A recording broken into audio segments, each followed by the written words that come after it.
System Design Basics. In this lesson, I am going to cover a set of steps that you can follow to approach a system design problem. You can come up with your own steps if you want some specific steps to a different set of problems. These are very general steps that can be applied to most web applications as well as a few mobile applications as well. So this lesson also covers what are the expectations from a system design interview. And as I mentioned, I'll cover a set of steps using which you can approach a system design problem. So what are the expectations from a system design interview? When an interviewer gives you a problem for a system design interview, what is he expecting from you? So first of all, very basic thing, you have to give a simple solution which works end to end. So scalability, availability, security, and other features come up at a very later stage.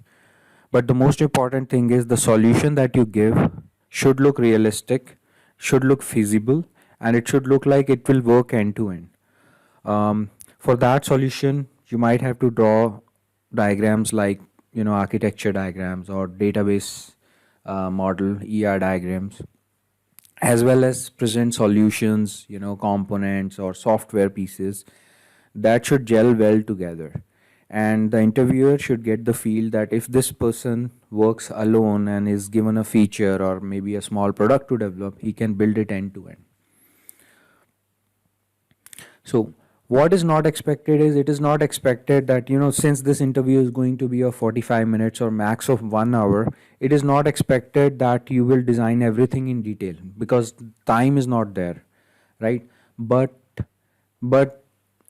main components should be there, so you're not expected to write an extensive amount of code. So if you are building, say, something like Netflix, right? And so you can come up with a design like, it's a website that hosts videos and you can show videos on the website. So you need a mechanism to store videos. So maybe if you are building it on the cloud, somewhere you have to store those videos, and then you need a web page where you can display those videos, maybe a search functionality to search on those videos and play them and render them on the user screens. Now, when I said about storing the videos, you can mention about how you can store the videos, right? You can store them on, say, HDFS or Amazon S3, but there is no need to go in depth and explain about how you are, maybe compressing the videos before you are storing them, on what all formats you support. There is no need to go that much in detail because we do not have that much time for this interview. So the last point that is mentioned in this slide, it is the same one as I mentioned earlier. It is expected that at the end of the interview, the solution presented looks realistic. This is very important. So if the solution presented doesn't look realistic, it is very hard to clear through these interviews. So how to approach a system design interview? So there's no hard and fast rule for this. I have come up with a set of few general steps that I personally felt look important, as well as I read a lot of blogs and books based on which I have come up with these steps. But it is not like a general set of steps that can be applied to all kind of problems. So there are few other steps that you might add or remove based on your custom needs during the problem that's given at the time of the interview. So the last point mentions here, the problem might be different in nature. While in one problem we might be asked to develop a web app, in another we might be asked to develop just a feature, for example, like an auto suggest feature you have on Google search. So you should work out or practice a lot of problems based on which you can come up with custom solutions as and when needed. So general approach, let's go over, in the next slides I will have few steps based on which I will cover the set of approaches. So each slide I have broken into a particular step, and I have tried to explain that step in some detail. So the first step, that when you are given a problem, suppose you are given a problem to design a web application like, say, Netflix, or design a chat messenger like WhatsApp. So how would you go about presenting the solution to the interviewer? the first thing that you need to do is to read the question again. It's very important to understand the problem at the very first step, because we don't want to come up with a totally different product than what's needed. Here I want to give an example. One of my friends was given a problem in a key interview about to generate a random number generator, and he didn't understand the problem thoroughly. He didn't read it again. He came up with a random number generator which was based on auto increment of database. So basically, in a MySQL database, you have the concept of auto increment, where a number keeps on incrementing sequentially, the ID, the identity column. And he tried to use it as a random number generator, and that solution was totally incorrect. The interviewer was not looking for that. At the end of the interview, the interviewer told him why he didn't choose a time based solution. And this solution my friend knew very well, but he didn't read the question enough. He quickly jumped onto the problem and started solving it, and that caused his interview to didn't go well. Okay, step 2.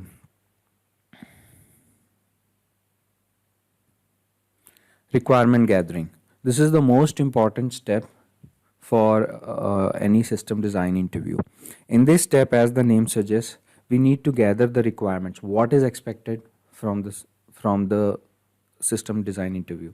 If you are given a problem like to build a Twitter-like application, Twitter is, even though it looks like a small application, there are many features to it. Many things go inside Twitter. Your main aim is, in a 45 minutes interview, what are the key features that you need to concentrate on? And this you can figure out based on asking questions to the interviewer. So first of all, you can ask questions like, is it a web application? And then the interviewer might say yes, right? So what kind of do you want me to concentrate on security, or single sign on, or is it not needed? Then you can ask more questions like, user can follow another user, right, in Twitter. Can they follow other groups or communities, or can this feature be of less importance? So for this interview, I want to only concentrate on user to user. The interviewer might say yes. Then what scale are you looking for? Is it a small application or a big application? There are many other questions. Some of them are depicted here. Can a user post video or share a link? It's a very important question, right? So it's not just they are posting text to their followers, they can post a sample video. Or what could be the maximum length of a tweet? So earlier Twitter used to support only 240 characters. I'm not sure what maximum length they are storing now. So there are plenty of other questions that you can ask, and feel free to spend 4 to 5 minutes on this step so that you can chalk out the requirements very well, and at the corner of a whiteboard write down these particular features, so that when you design your system you can always go back, refer to these steps and figure out what were the requirements, and try to concentrate only on these particular steps. Step 3. Back of envelope calculations. Before you go into this step, if you have asked your interviewer that it is a Twitter-like application, and they say yes, build a highly scalable system, or you have to create an identity generator for sites like Gmail. So every email that comes in your Gmail account has to be given a unique ID. It should scale very well. It should be across different countries Gmail is used, and so across 2 different countries the ID should not match. So there can be questions like this. To come up with how much of storage space is required, what is the bandwidth required, you might have to do some ballpark calculations. Ask the interviewer if he is interested in this. If he says yes, go for it. Then you can use this step 3 and do some back of envelope calculations to create some ballpark estimates of what is needed in terms of storage space, availability, etc. So let me go over a sample problem in this step. So suppose there are 3 main steps to it before I go into the sample problem. As I mentioned, What is expected is, data storage. How much of storage space is required? So if you are storing your data on the cloud, or you are storing it in the database, if you have videos or or files, how much of space is needed in terms of GB or terabyte for storing it? If you're building a site like Instagram, you're storing pictures. So, what is the average size of each picture you're going to store? Based on that, you can calculate how much of space you need for 1 day, for 1 year, for 5 years, things like that. Secondly, the scale of your system, you might have to, calculate that. So when somebody asks you, Twitter is a highly scalable application, that's just a generic question, right? What do you want to write down in terms of numbers? So what is the total number of users expected to hit the website, right? If you are generating feeds for those users, if a user is following one user, then another user, 50 users, there, when they log in into the application, there is a general set of feed that they can see, right? So based on that feed, they see a set of posts that have been posted, say 1 day before their login. So based on that, you can ask questions. As mentioned in this, you can even ask about number of active users or number of followers. Third point is network bandwidth. So basically, this would help in finding network traffic estimate and the load time between different servers. So we can calculate the bandwidth needed based on your load that is generated on your servers. Let me take a sample calculation here. Suppose we are given a problem to create a video sharing site like YouTube. Okay, now what can go inside a back of envelope calculation? So this is a sample assumption here. So maybe you can lay down these assumptions, and the numbers that I have given here are what I came up randomly with, and I gave some estimate myself. You can always ask the interviewer whether these numbers look okay or not. They might change these numbers, or they might say, okay, go ahead with this. So at this time, the interviewer is mostly interested in how you are approaching the problem. These numbers, even if they are completely incorrect, it doesn't matter. Your approach to the problem is mostly what is important. Let's say total number of users is 1 billion. Daily active users 500 million. Average videos views per day in per person in a day is 5. Number of videos uploaded is 1 by 300. This is correct. This is because number of videos uploaded to YouTube is much lesser than the number of videos viewed. So so YouTube is mostly a read-only site, right? There are people who view the videos are 100 times more than people who upload the videos. Video size on average, this is very important attribute. Based on this, you need to calculate the data storage. So I have given 100 MB for a 2-minute video. So there are people who upload videos of less than 1 minute. There are people who upload videos for 7 minutes, but this is just a ballpark estimate. Each video upload bandwidth. So when somebody is uploading the video, at that time the bandwidth use, average bandwidth, this is a roundabout value, 0.17 MB per second. Now based on this, we can do actual calculations. So total video views per second. So number of videos every second people are viewing is 500 million into 5. So if we go to the previous slide, 500 million is the number of active users, and average videos one person views is 5. So 500 million into 5 is the total video views per second. Total. Similarly, these are very simple calculations, but they give some good estimates. Total videos uploaded. Okay, so total videos uploaded per second. The videos uploaded is I mentioned in the previous slide is 1 by 300 times the number of videos views. So number of video we have seen is 29,000 in the first row, and so number of videos uploaded will be 300 of that, divided by 300 of that. So that is like 97 videos per second only. And I'll do one more calculation, storage size, and before I move on to the next slide. And for bandwidth, please check the previous slide and see how I've come up with that calculation. So storage size for videos. So Storage size is based on upload. When you are uploading a video, you are generating new content, right? So I mentioned when we upload a video, the size of video on average is around 100 MB. This is a rough estimate, 100 MB. So 97 videos uploaded per second. So 97 into 100 is 9700 MB uploaded per second. So roughly around 10 GB uploaded per second. So you can, based on this, you can calculate in 1 second, YouTube is getting roughly around 10 GB of new data.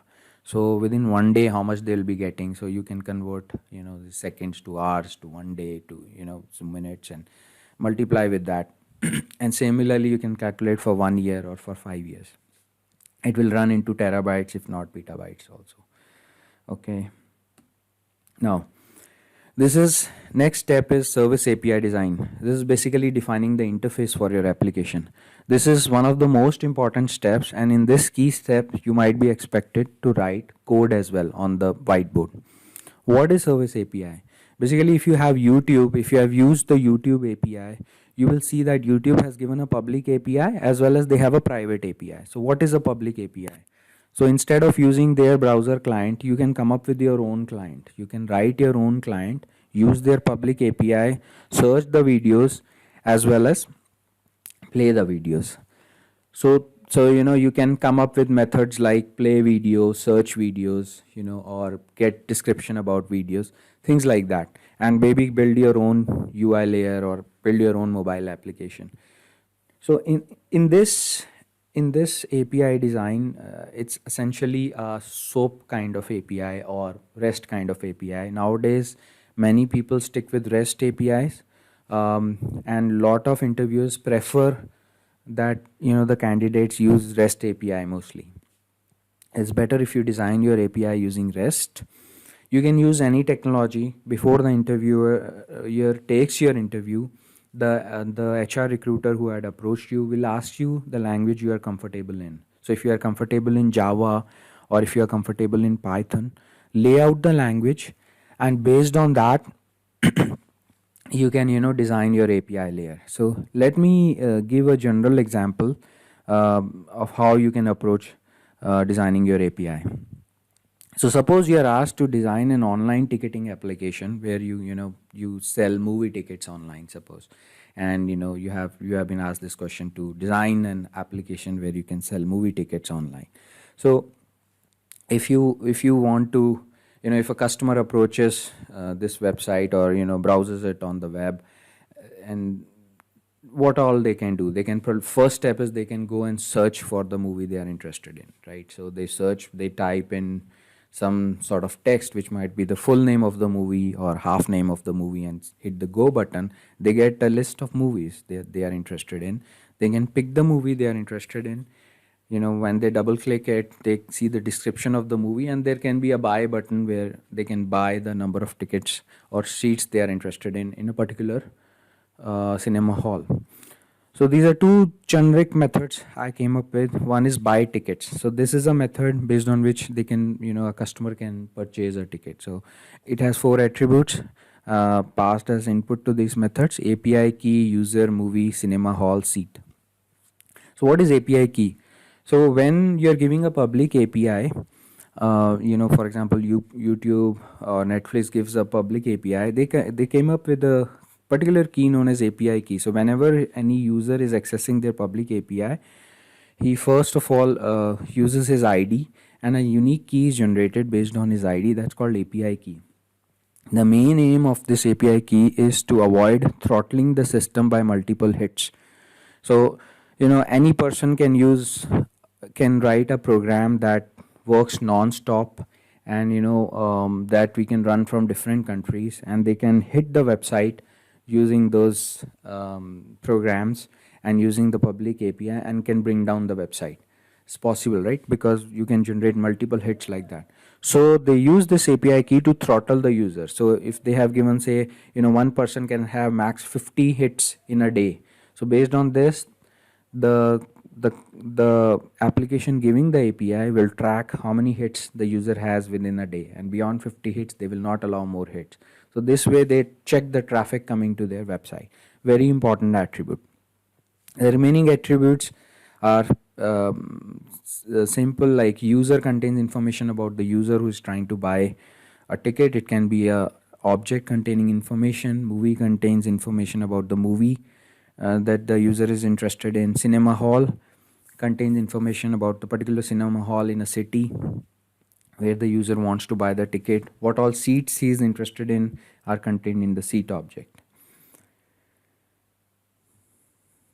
Okay, so I mentioned at the start of this sample that the user can search for movies. So you can have another method like search movies.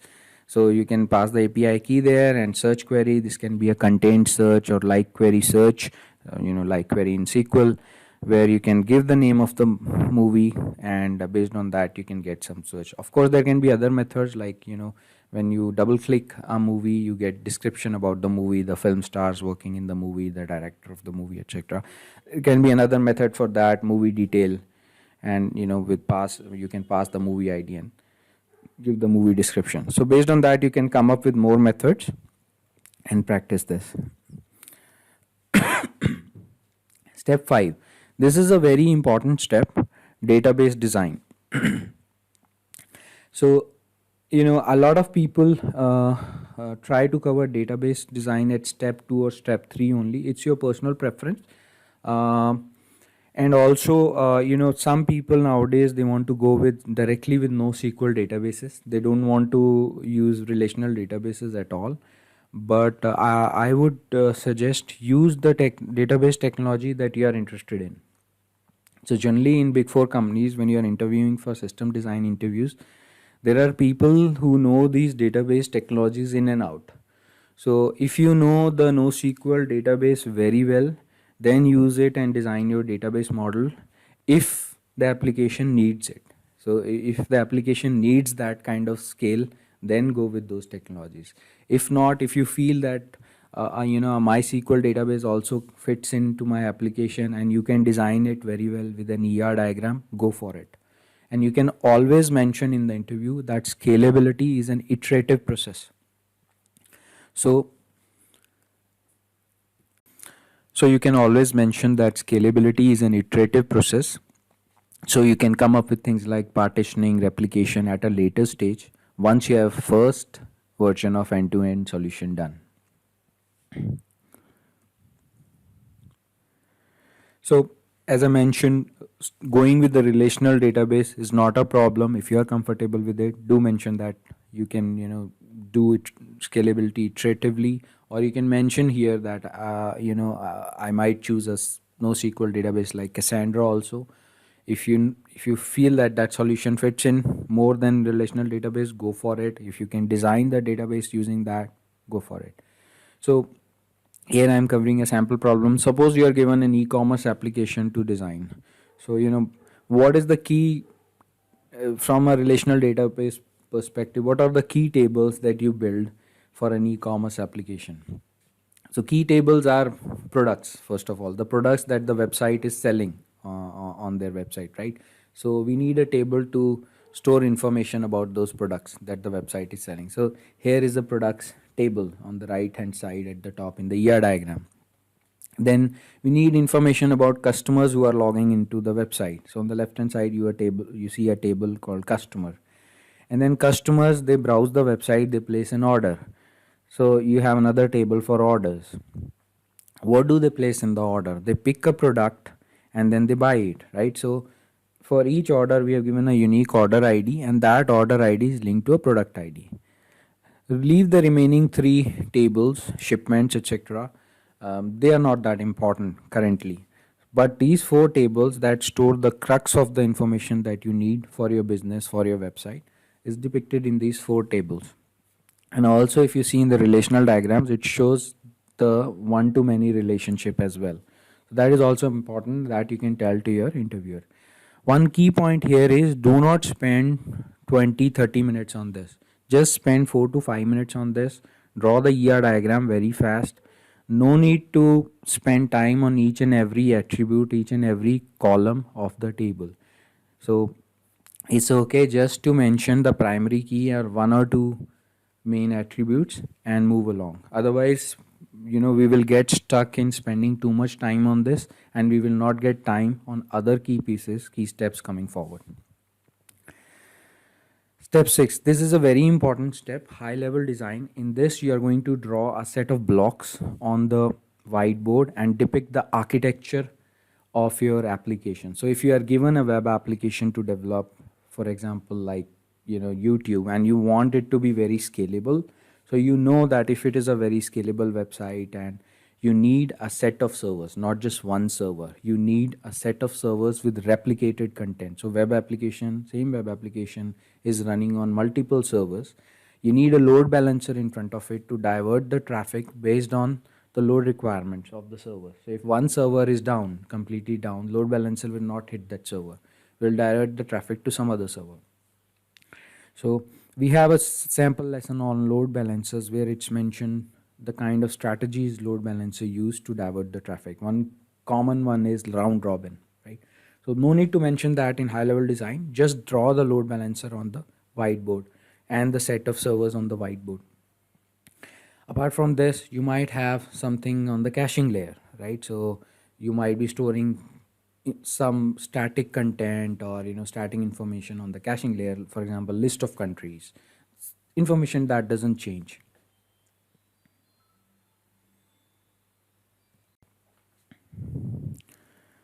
So thereby you draw the architecture diagram in this high level design. Let me cover a sample in this. Suppose you are given a sample to depict you have to design an architecture diagram to depict a website like Twitter. So how are you going to depict the various components in this?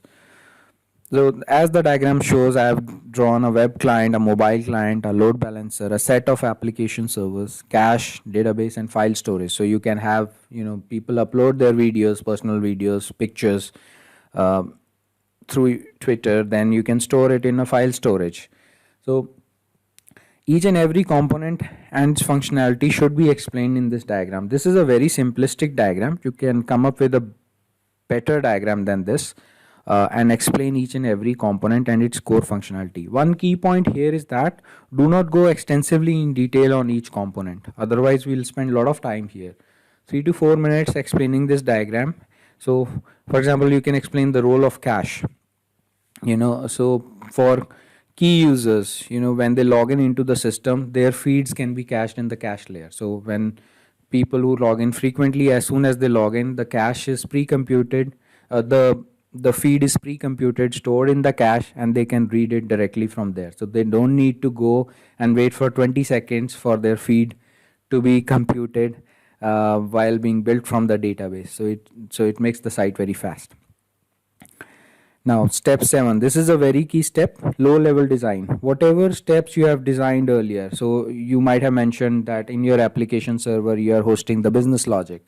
You might be building a set of microservices for the business logic layer. It is in this step that you need to go in detail on your business logic, and you need to explain the core algorithms. So if you are generating a random number generator, how you are going to generate the random number generator? What is the algorithm running behind the scene?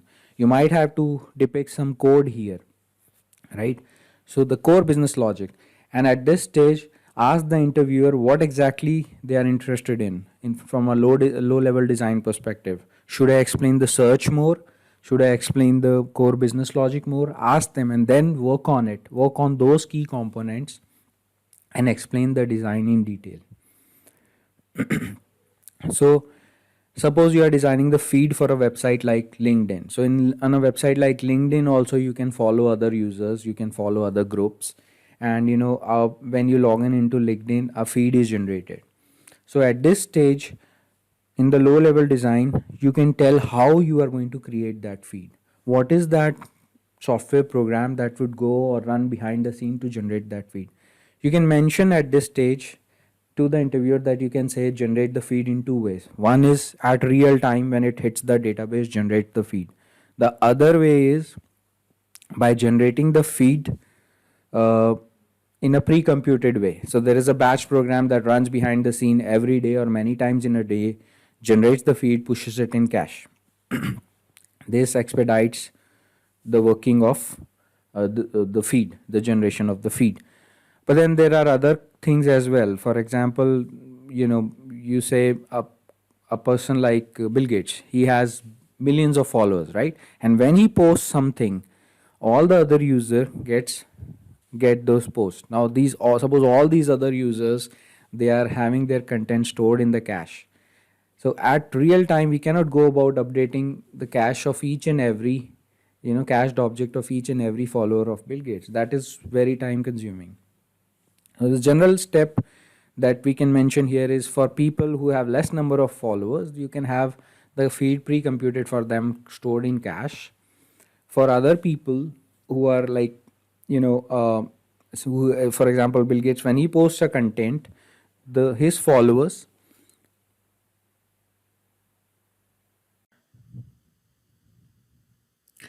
can pull this information directly from the server.